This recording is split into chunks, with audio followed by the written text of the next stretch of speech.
Welcome back, everyone, to Vale of the Pine, where I am on my way back to Karanos, but I have to deliver something to Arnor, or I should say to deliver news about the loss of certain items. Did it work? Is it done? I'm sure that I'll feel better soon. Wait, did you hear that? He gulps and he looks around. I need to get out of here. Thank you for your help. I learned my lessons for sure.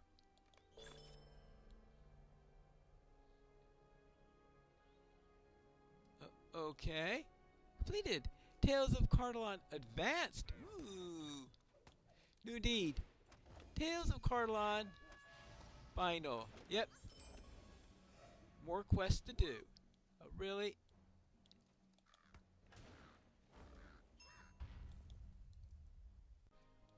I have returned to Searland.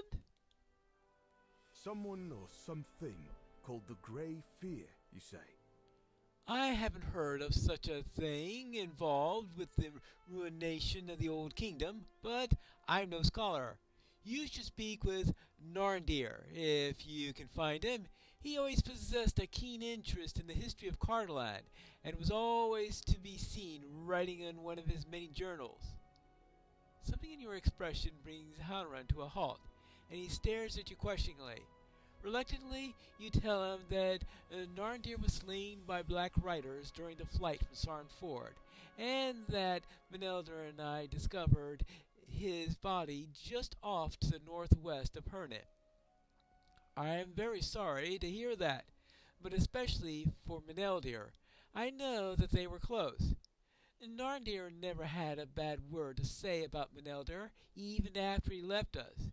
It was not so for many others. Handrod idly drums his fingers upon the hilt of his sword. Perhaps Narndir can still help us, Pineleaf. I told you of the journals that he kept. Well, I know at least one place where it heads some of them, to the east, beneath one of the towers of Karanost. There was a hollow place. Search there and see if Narndir recorded anything of the Great Fear in the years before he perished. Alright, so find a hiding spot for Narndir's journal in the hollow place beneath the easternmost tower of Karanost. So we know where the easternmost tower of Karanost is because we had a quest earlier to find all the towers. Well, at least the key towers. So there's the tower's back there, but we have to go around in order to get to the literal bottom of the place. Ah, here we are at the tower. Now we just need a way to get beneath it. This place matches the description given to you by Handrod. Okay. Now let's see if we can find any journals or the like. Ah, hold on. Yes, a ranger cache. So predictable. And inside the small coffer you find a leather-bound journal wrapped in a cord. Alright, well, let's get back to Searland and read it. This looks like a safe place to read.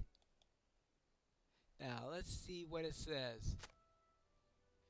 You should bring this journal to the location it describes, the throne room in Karanost. Alright. The throne room in Karanost. Read the Narndir's journal while at the throne room of Karanost, located at the highest point of the ruined capital of Cardaland. Okay. Now, I suppose while I'm there... Yes? Alright, you want me to kill scouts. Well, I suppose that's no huge shock, considering that you are most afraid of the arrows. So now, let's head in there, kill a few scouts as we climb all the way up to the top. Ah, here's a scout now. Let's see what we can find. Other than a dead scout, of course.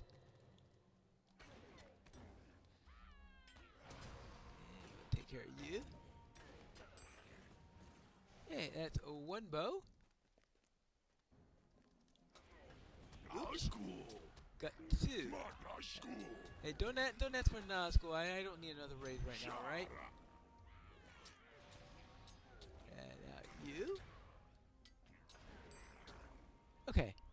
Now, guess we can prepare and climb again.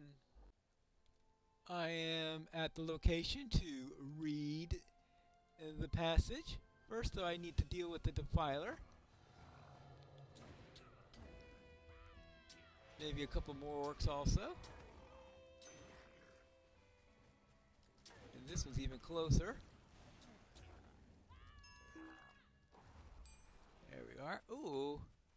This appears to be the location about which Narandir wrote. Okay. Well, what do you say about that? Well, let's read the passage.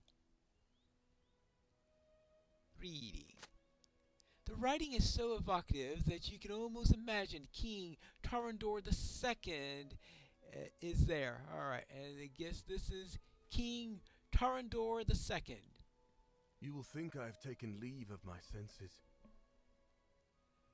But after so much study, I feel as if I have come to know these figures in the ancient past. When they suffer, I suffer.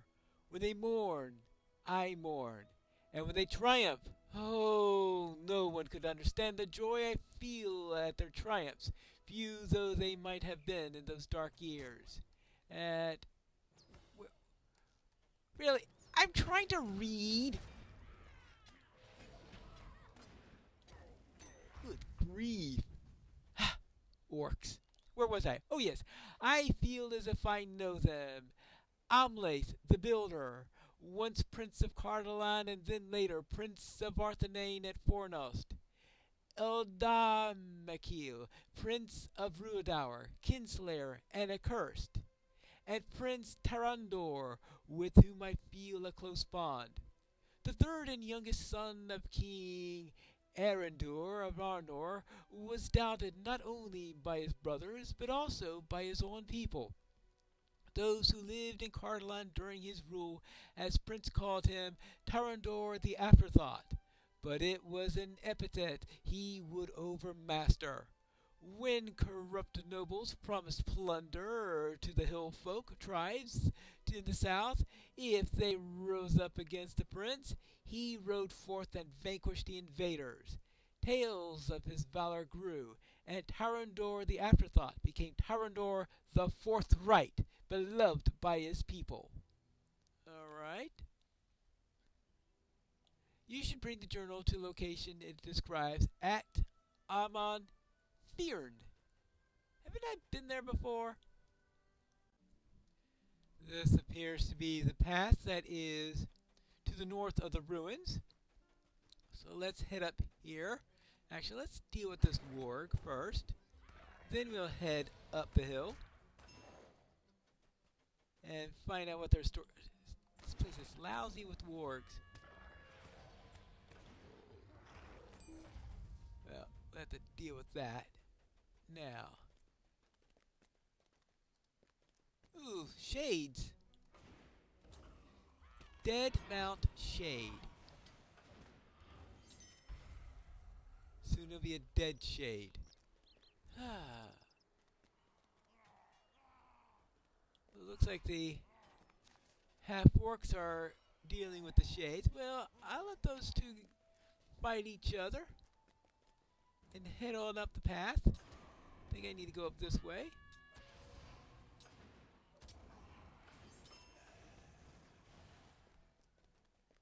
Up to the top. Oops. This appears to be the location about which Narandir wrote. Okay? Read Narandir's journal while near the top of Amon Fearn. Right. See what this has to say. Ooh, a spear. Writing is so evocative that you could almost see them. Yes, I guess so. This is King Arthandil, and this is Lord Amondir. Arthedain, Cardolan, and Ruidour were enmeshed in a bloody fighting for near all the years of their existence, writes Narandir. But few battles had such a cost as the Battle of the Dead Mount. That explains all these shades, I guess. There we go. 400 years after... Excuse me. Really? Why couldn't you just fight each other and not bother with one little hobbit? Trying to do some reading. Where were we? Oh, yes. 400 years after the hated Eldamakiel slew his brother Tarandor. Alright. Another king of Rudaur marched deep into the kingdom of Cardolan. King Malgan it was who broke the gates of Caranos at the head of the army of the Hillfolk. Much of the royal family was slain on that day, but Malgan was unable to find King Athendil, sensing his strength was near to overreach. The king of Rudaur and his armies fled across the South Downs. Okay, so this was King Athendil. Okay. Maddened by his grief, King Artendil pursued them, and at last the soldiers of Cardolan caught up with the fleeing Rudauran at the hilltop of the Barrows. It is said that they fought so fiercely that blood ran down the sides of the hill in great rivulets, and the bodies filled the gullies at his feet. And when the fighting was done, both Arthendil and Malgan were dead, each having dealt a death blow to the other. Okay, that's Amandir, and this is Arthendil, okay? The hill is known today as the Dead Mount. Red flowers bloomed here ever after, and do to this day. I picked one of these flowers on an overcast afternoon when the sky was gray and it seemed the rain must soon fall, but it never did. I enclosed the flower within my journal. It will be a reminder to me that there can be beauty even in sadness. A faded red blossom is tucked between two leaves of Narndir's journal, and it crinkles as you turn the pages. So it looks like it's been there for a little while. After King Artendil fell at the Dead Mount, Narndir writes, it was Amandir, the lord of Trin Gorthad and keeper of the Barrows, who rallied what remained of the Cardolanian host. Crying the king's name as he charged, Amandir rode down the fleeing men of Rudaur.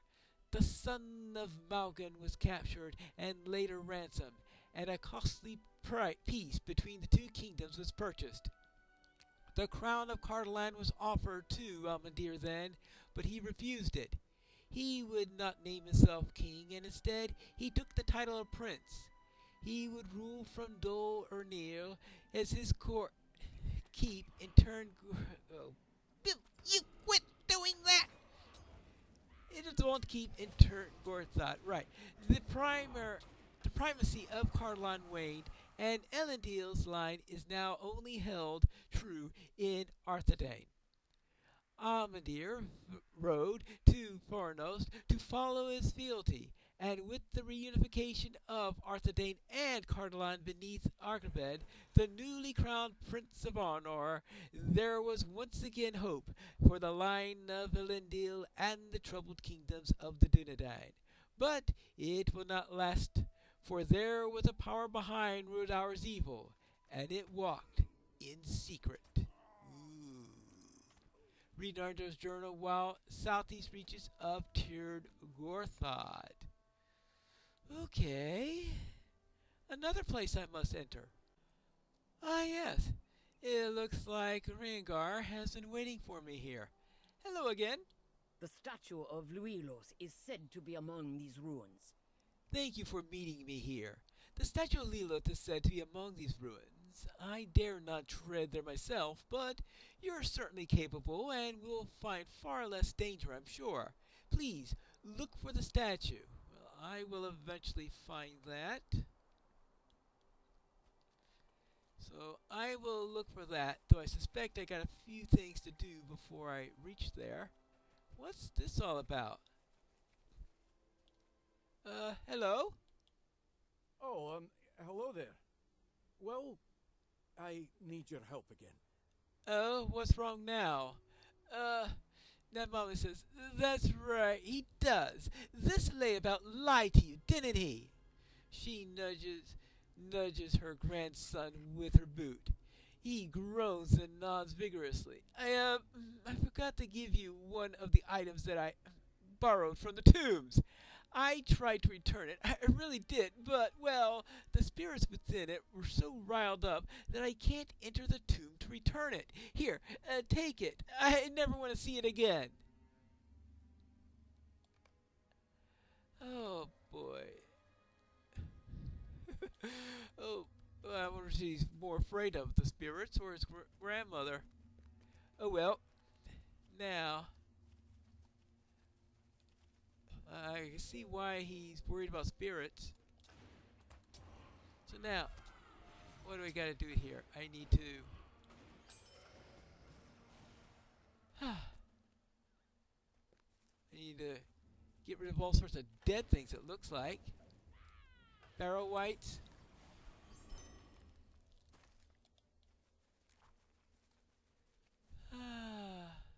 Criban.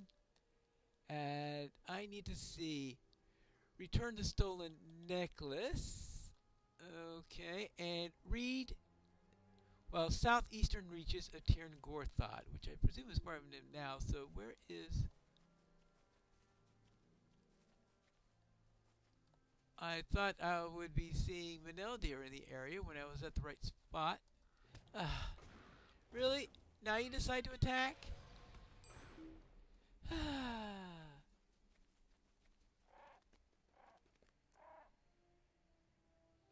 Now, oh, there he is. Wrong hill. This appears to be a location about which Narndir wrote. Okay, what now? See what it says here. Oh my goodness gracious!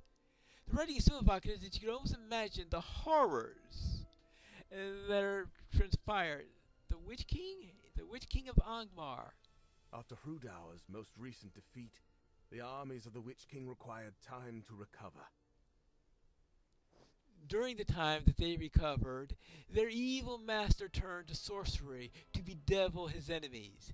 In secret, he came to the barrels and walked amongst them, whispering to the dead. Unknown to those living nearby, long-buried lords and kings stirred in their tombs, infested with fell spirits out of Angmar's darkest pits. At the Witch King's bidding, they emerged, legions of the dead, moving silently through the fog, preying on any who stayed too near.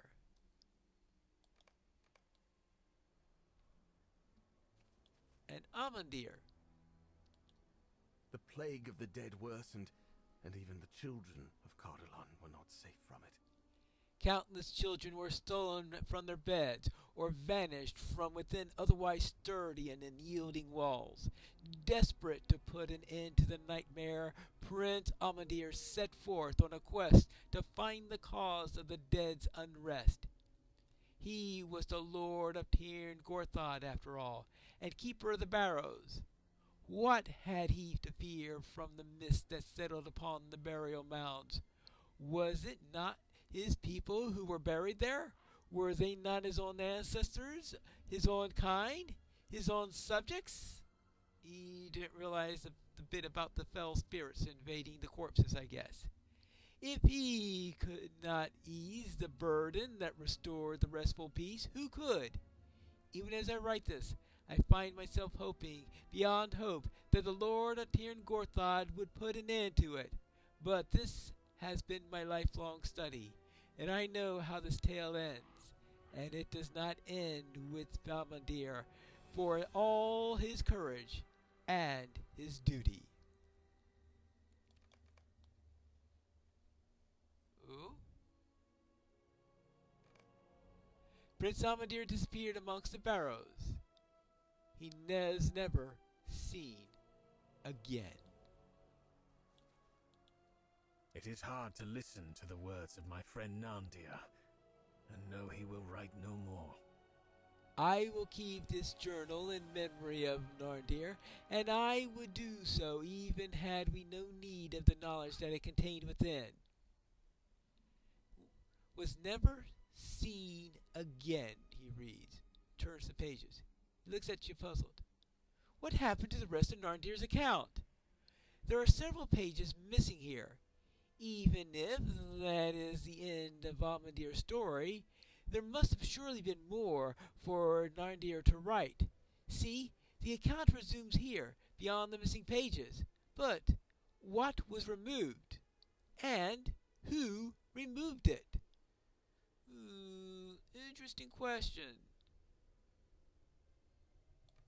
I think you should return to Ceylon to speak with Hondarad. Back to Ceylon. Alright, first off, we want to see if I could... Didn't I pick something up there? Apparently not. Oh well. Yeah, I picked up some gloves. That's what I thought. Alright. There we go. After the missing pages, Narndir writes of Dol Urnir, the keep from which Darn Amathir ruled. I will go ahead and see what I can learn from there, but I think that you should return to Ceylon to speak with Handarod. He knew the location where Narndir kept his journal. Perhaps he would know why some pages were removed. If you solve this mystery, I will meet with you again outside Dol Urnir. Alright. Before I do that, I will dispose of this necklace. Should be some good place to put it. Hey, do you know of a good place to put a necklace?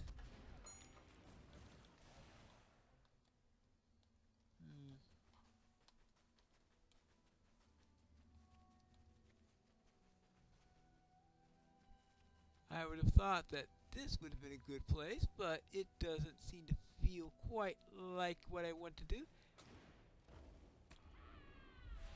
So which of these is going to be the best for the task? Ooh, hold on. Now this looks appropriate. Hey, any place here? Robbed grave. Oh. Here it is. There you go. You feel a lessening dread as you gently replace the necklace. Well, that's a relief.